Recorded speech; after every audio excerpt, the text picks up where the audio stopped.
She was the golden child, untouchable, always right, always first. Then Thanksgiving came, and I finally spoke the truth. My family always treated me like a ghost, a quiet shadow to my sister's blinding spotlight. But one Thanksgiving, I finally found my voice, and what I said didn't just upset the dinner table. It blew apart 2 decades of carefully constructed family lies, leaving a silence so deafening, it was a scream. All my life, I was the quiet shadow to my sister Clara's blinding spotlight. Seriously, from the moment I could understand anything, she was special.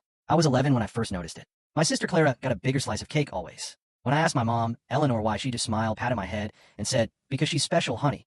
And that, right there, was the beginning. I was the background character, the footnote. Clara, she was the shining star, the miracle, the center of the universe. She's 33 now, with a sharp jawline, an even sharper tongue, and a fan club of relatives convinced she descended from the heavens. Me? My name's Alex. I'm 30, and for most of my life, I just played my role, kept my head down, and tried not to ruffle those perfectly feathered wings. But this year's Thanksgiving, man, it didn't go how anyone expected. Especially not Clara. And definitely not my mom, who had what I can only describe as a psychological eclipse right in the middle of dinner. Not even my dad, Robert, who sat there for 10 whole seconds before whispering something that almost made me laugh out loud. But before we get to the wine throwing, the tears, and the whispered accusations, let me tell you how we even got there. This wasn't just one bad dinner. This was years in the making. A slow, silent pressure building until it finally cracked wide open at the worst possible time. We grew up in a small Indiana town. You know, the kind where everyone knew your business, or at least they thought they did. My parents, Robert and Eleanor, were both teachers. Strict but fair, everyone said. But that only really applied if your name was Clara.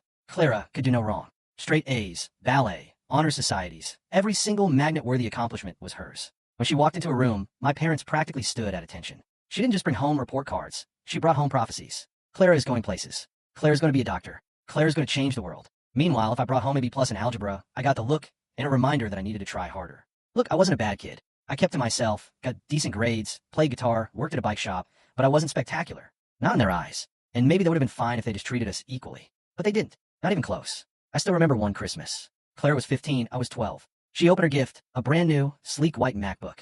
I opened mine, a stack of used books about learning to focus. My dad put his hand on my shoulder and said, "These will help you catch up to your sister." That was the year I stopped asking for anything.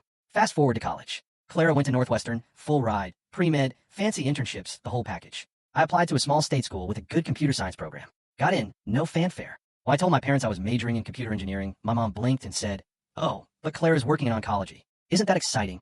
That was the beginning of my silent years. I stopped trying to impress them. I stopped sharing updates. Didn't tell them about my research assistantship or graduating with honors. Didn't tell them I moved to Seattle and landed my first 6-figure job. They didn't ask, and I didn't offer. Deep down, I already knew what they thought of me. But here's the thing.